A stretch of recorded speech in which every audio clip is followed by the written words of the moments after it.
Hi guys, welcome to free set coaching YouTube channel. Guys, ఈ వీడియోలో మనం ECET mathematics నుంచి differentiation and its applications chapter నుంచి అయితే చూద్దాం గైస్. సో మనకు ఈ చాప్టర్ నుంచి అయితే కనుక ఎవ్రీ ఇయర్ అయితే కనుక 10 మార్క్స్ అయితే కనుక రావడం జరుగుతుంది. సో కాబట్టి మనం ఇప్పుడు ఈ చాప్టర్ అయితే కనుక ప్రతి ఒక్క టాపిక్ని అయితే కనుక కవర్ చేద్దాము. సో ఆల్రెడీ మనకు ఈ చాప్టర్లో అయితే కనుక నేనైతే కనుక చాలా వీడియోస్ అయితే పెట్టాను. సో మీరు అయితే కనుక చూడకపోతే ప్లేలిస్ట్లో అయితే చూడండి. సో ఆ ప్లేలిస్ట్ కూడా నేను ఐకార్డ్స్కి అయితే పెడతాను. సో ఇప్పుడు మనం చెప్పుకోబోయే టాపిక్ వచ్చేసి derivative of a function with respect to another function. So మనకు ఏంటంటే derivative of a function with respect to another function అనమాట. సో ఈ కాన్సెప్ట్ అయితే కనుక మనం ఇప్పుడు చూద్దాం. సో ఇప్పుడు మనం ఈ టాపిక్లో అయితే కనుక ఫస్ట్ కాన్సెప్ట్ అయితే క్లియర్గా చెప్పుకుందాము. తర్వాత వీటి నుంచి ఇంపార్టెంట్ ఫార్ములాస్ అలాగే వాటికి ఎగ్జాంపుల్ ప్రాబ్లమ్స్ కొన్ని చేసి దాని నుంచి అలాగే మనకు ప్రీవియస్ ఇయర్స్లో అడిగిన క్వశ్చన్స్ కూడా అయితే కనుక ఈ వీడియోలో అయితే చేద్దాం. సో ఇప్పుడు మనం లేట్ చేయకుండా అయితే కనుక వీడియోలో కాన్సెప్ట్ అయితే చెప్పుకుందాం. సో కాన్సెప్ట్ చూసుకుంటే మీకు అర్థమయ్యే విధంగా సింపుల్ వర్డ్స్లో అయితే చెప్పాను. సో ఇది చూసుకుంటే ఏంది, if you are given two functions. So ఇప్పుడు మనకు రెండు ఫంక్షన్స్ అన్న ఇచ్చామనుకో అప్పుడు ఏమవుతుంది, say y equal to F of X, you equal to G of x అనేవి రెండు ఉన్నాయనుకో. So and you are asked to find. So వాళ్ళు ఏమడుగుతారంటే మనకు డివై బై డియూ అయితే కనుక కనుక్కోమని చెప్తారు. సో ఇక్కడ ఏమి ఇచ్చాడు, y equal to F of X, you equal to G of X ఇచ్చాడు. సో మనకు క్వశ్చన్లో అనేది ఎలా అడుగుతారంటే డివై బై డియూ అయితే కనుక అని చెప్పి మనకి టూ ఫంక్షన్స్ నుంచి అయితే అడుగుతారు. సో అదే మనకు derivative of a function with respect to another function. So ఇది అయితే కనుక అవుతుంది. సో మీకు ఇప్పుడు కాన్సెప్ట్ అయితే అర్థం కదా. సో అర్థమైంది కదా. సో రెండు ఫంక్షన్స్ ఇస్తారు, దాని నుంచి మనకు ఇప్పుడు ఎగ్జాంపుల్కి y equal to F of X, you equal to G of X ఇచ్చినప్పుడు వాడు ఏం కనుక్కోమంటాడు, డివై బై డియూ అయితే కనుక అని చెప్పి ఇలా అయితే క్వశ్చన్స్ అడుగుతారనమాట. సో ఇప్పుడు మనం దీన్ని అయితే కనుక ఎలా సాల్వ్ చేస్తామో చూద్దాం. సో మనం ఇలాంటి ఇచ్చినప్పుడు సాల్వ్ చేయాలంటే మనం జస్ట్ ఏం చేయాలి, జస్ట్ చైన్ రూల్ యూజ్ చేసినామంటే సరిపోతుంది. సో మనకు దీనికి just use chain rule. So chain rule use చేసామంటే మనకు ఆన్సర్ అయితే వచ్చేస్తుంది. సో డివై బై డియూకి చైన్ రూల్ ఎలా అంటే d y by d x divided by d u by d x. So ఇదైతే కనుక మనకు చైన్ రూల్ గైస్. సో మనకు ఫస్ట్ డివైకి డిఫరెన్షియేషన్ చేస్తాము, వైకి డిఫరెన్షియేషన్ చేస్తాం, అలాగే యూ కూడా డిఫరెన్షియేషన్ చేసి వాటిని డివిజన్లో వేసుకున్నామంటే d y by d x d y by d u అయితే కనుక రావడం జరుగుతుంది. సో ఇలా మనకు జస్ట్ చైన్ రూల్ సబ్స్టిట్యూట్ చేసి ఆన్సర్ అయితే వస్తుంది. సో ఇక్కడ చూసుకుంటే think of it like you are differentiating both with respect to x then dividing to get the final results. So మనం ఏం చేస్తున్నాం, ఫస్ట్ వైకి యూకి కదా. సో వైకి యూకి రెండాటికి అయితే కనుక డిఫరెన్షియేషన్ చేస్తున్నాము. Next D by dx of Y, D by dx of U. So ఈ రెండాటికి మనం చేసి తర్వాత ఏం చేస్తున్నాం, ఈ రెండాటిలో మనకు డివై బై డియూ లెక్క రావాలి కాబట్టి సో ఆ రెండాటిని అయితే డివైడ్ చేసుకుంటే మనకు ఆన్సర్ అయితే వచ్చేస్తుంది. సో ఇదే మనకు ఇక్కడ ప్రాసెస్ అయితే. సో ఇప్పుడు మనం ఇదైతే కానీ ఎలా సాల్వ్ చేస్తామో అయితే చూద్దాం గైస్. సో దీనికి వెళ్ళే ముందుకి దీంట్లో మనకు ఇంపార్టెంట్ ఫార్ములా అయితే కనుక ఉంటుంది, ఆ ఫార్ములా అయితే చూద్దాం. సో ఇంపార్టెంట్ ఫార్ములా ఏంటంటే ఇది ఇప్పుడు మనం చెప్పుకున్నదే y equal to F of x, g equal to u equal to G of X ఇచ్చినప్పుడు మనకు ఫార్ములా ఏమవుతుంది, డివై బై డియూ వచ్చేసి d y by d x divided by d u by d x అయితే కనుక మనకు ఫార్ములా వస్తుంది. సో మీరు ఇదైతే గుర్తుపెట్టుకోండి. సో దీని నుంచి షార్ట్ కట్ టిప్ ఏంటంటే always check both functions are in the same terms of X. So మనకు ఈ రెండు సేమ్ టర్మ్స్ ఆఫ్ ఎక్స్లో ఉన్నాయా లేదా అని అయితే మనం అయితే చెక్ చేసుకోవాలి. సో అప్పుడు మనం ఇలా అయితే రాసుకుంటాం గైస్.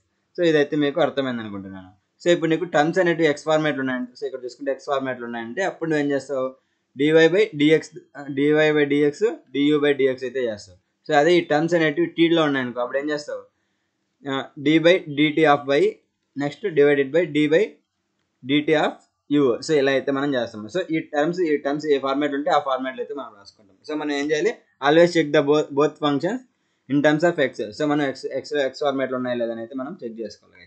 సో ఇదైతే మీరు గుర్తుపెట్టుకోండి. మీరు ఈ ఫార్ములా యూజ్ చేసినట్లయితే ఆన్సర్ అయితే వస్తుంది.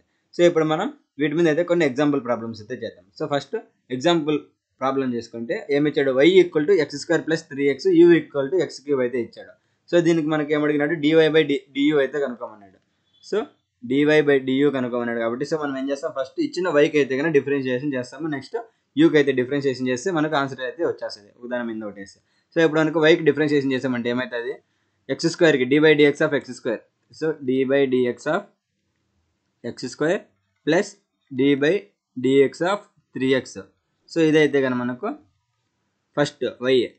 So differentiation of d y by d x చేస్తే మనకి ఏమొస్తుంది, సో ఇదైతే రావడం జరుగుతుంది. So d by dx of x square కింది 2x plus d by dx of 3x కింది 3. సో మనకు ఇక్కడ డివై చూసుకుంటే మనకి ఏమొస్తుంది, DY equal to 2x plus 3 అయితే రావడం జరుగుతుంది. సో డివై బై డిఎక్స్ వచ్చేసి మనకి ఏమొస్తుంది 2x ప్లస్ 3 అయితే వచ్చింది. నెక్స్ట్ అలాగే డియూ బై డిఎక్స్కి అయితే చేద్దాం. సో ఇప్పుడు మనకు దీనికి డియూ బై డిఎక్స్ చేసినామంటే ఏమొస్తుంది, D by dx of X cube. So X cube value ఎంత 3x². సో మీకు ఏం చెప్పాను, ఉన్న పవర్ని వచ్చేసి ముందర ఉన్న కాన్స్టెంట్ వాల్యూతో మల్టిప్లై చేయండి, ఉన్న పవర్లో నుంచి ఒకటి తీసేయండి అని చెప్పిన.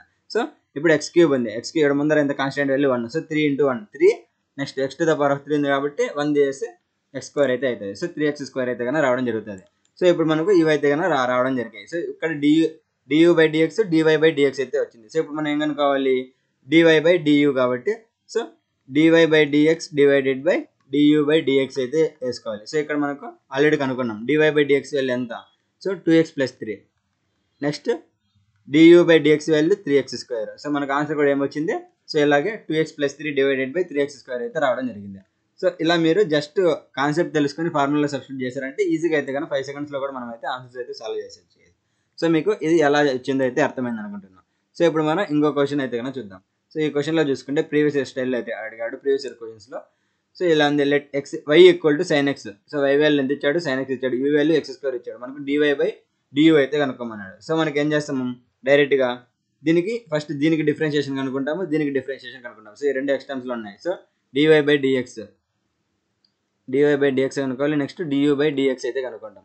సో ఈ రెండిట్లని కనుక్కొని మనకు ఏమొస్తుంది, సో దీని వాల్యూ రెండిట్లని మనము ఎలా రాసుకోవాలి, dy/du కావాలి కాబట్టి ఇలా చేసుకున్నామంటే ఆన్సర్ వచ్చిన వాటిని డివిజన్ చేసుకుంటే సరిపోతుంది. సో అదే మనకు ఆన్సర్ అయితే వస్తుంది. సో ఇప్పుడు మనం ఫస్ట్ dy/dx అయితే కనుక్కుందాం. సో dy/dxకి వచ్చేసి ఏంది, sin x ఇచ్చాడు. సో sin xకి ఏంది, d/dx of sin x value cos x. So మనకు ఆన్సర్ వచ్చేసి దీనికి ఫస్ట్ cos x అయితే రావడం జరిగింది. Next du/dx = d/dx of x² ఇచ్చాడు. సో x²కి వచ్చేసి వాల్యూ ఎంత, 2x అయితే అవుతుంది. సో ఇప్పుడు మనకు dy/dx du/dx వాల్యూస్ తెలుసు. సో ఇప్పుడు మనం దీన్ని సబ్స్టిట్యూట్ చేసామంటే ఈ ఫార్మాట్లో మనకి ఏమొస్తుంది, cos x/2x అయితే రావడం జరుగుతుంది. సో ఇలా మనకు ఆన్సర్స్ అయితే కన్నా cos x/2x అయితే ఎక్కడ ఉంటుందో అదైతే కరెక్ట్ అవుతుంది. సో ఆన్సర్ వచ్చేసి cos x/2x. సో ఇలా అయితే అవుతుంది. సో నెక్స్ట్ ఇప్పుడు మనం most expected previous year questions అయితే చూద్దాము. సో ప్రీవియస్ ఇయర్స్లో అడిగిన విధంగా సో ఫస్ట్ క్వశ్చన్ చూసుకుంటే ఇక్కడ క్వశ్చన్ ఏమడిగాడు, y = e⁴x u = x². Fine dy/du అయితే కనుక్కోమన్నాడు. సో ఫస్ట్ ఏం చేస్తాం, ఇవి ఎక్స్ టర్మ్స్లో ఉన్నాయి. So d/dx of y value కనుక్కుంటాము, నెక్స్ట్ అలాగే d/dx ఆఫ్ u వాల్యూ కూడా కనుక్కుంటాం. సో అప్పుడు మనకు ఆన్సర్ అయితే వస్తుంది. First e⁴xకి d/dx of e⁴x value ఎంత, e⁴x. Next d/dx of x² value so 2x. So x² value ఎంత, 2x అయితే కానీ దీనికి వస్తుంది. సో ఇప్పుడు మనకు dy/dx డివైడెడ్ బై du/dx కావాలి. So e⁴x divided by 2x అయితే కానీ మనకు ఆన్సర్ అయితే వస్తుంది. సో జస్ట్ వీటిని సబ్స్టిట్యూట్ చేసుకుంటే ఆన్సర్ అయితే వచ్చేస్తుంది. సో ఇలా మనకు ఫస్ట్ డిఫరెన్షియేషన్ తెలిస్తే చాలు, ఫార్ములా బేస్డ్ ఆ కాన్సెప్ట్ బట్టి మనం అయితే కన్నా ప్రాబ్లమ్స్ అయితే సాల్వ్ చేస్తాం. సో ఇప్పుడు మనకు ఇంకో క్వశ్చన్ చూద్దాం. సో ఈ క్వశ్చన్లో ఏమడిగాడు, y = log x ఇచ్చాడు, y వాల్యూ ఎంత, y = log x. Next u = tan x. So ఇప్పుడు మనకి ఏమడిగినాడు, dy/du అయితే కనుక్కోమన్నాడు. సో దీనికి ఏం చేస్తారు, ఫస్ట్ dy వాల్యూ కనుక్కోవాలి, d/dx of y. So d/dx of y value ఎంత, log x. So log x కింది 1/x. సో ఇది మనకు 1/x. Next d/dx of u కనుక్కుంటే d/dx of tan x. So tan x value ఎంత, sec²x. So మనకు sec²x అయితే కన్నా ఉంది. సో ఇప్పుడు మనం వీటిని సబ్స్టిట్యూట్ చేసామంటే ఏమొస్తుంది, 1/x divided by sec²x. So 1/x divided by sec²x వస్తుంది. సో మనకు ఈ x అనేది డినామినేటర్కి వస్తే 1/x sec²x అయితే కానీ ఆన్సర్ అయితే అవుతుంది. సో ఇక్కడ మనకు ఎక్కడైతే ఆప్షన్స్లో ఈ ఆన్సర్ ఉంటుందో అదైతే కానీ కరెక్ట్ ఆన్సర్. సో దాన్ని అయితే మనం ఆప్ చేసుకుంటాం.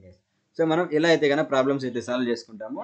సో జస్ట్ మీరు ఈ టాపిక్ నుంచి గుర్తుపెట్టుకోవాల్సింది ఏంటంటే, ఒక ఫంక్షన్లో నుంచి ఇంకో ఫంక్షన్ని 2 ఫంక్షన్స్తో మనము డెరివేటివ్ చేసామంటే ఒక ఫంక్షన్ ఇంకో ఫంక్షన్తో రెస్పెక్ట్తో అప్పుడు మనకు ఈ కాన్సెప్ట్ అయితే కన్నా ఎటువంటి ప్రాబ్లం వచ్చినా కూడా సాల్వ్ చేసుకోవచ్చు. ఇది derivative of a function with respect to another function. Okay guys, ఈ కాన్సెప్ట్ అయితే మీకు అర్థమైంది అనుకుంటున్నాను. సో ఇంకా ఏమైనా కావాలంటే కూడా మీరు కామెంట్స్లో అయితే పెట్టండి, నేను అవైతే పెట్టడానికి అయితే ట్రై చేస్తాను. Okay guys, thanks for watching.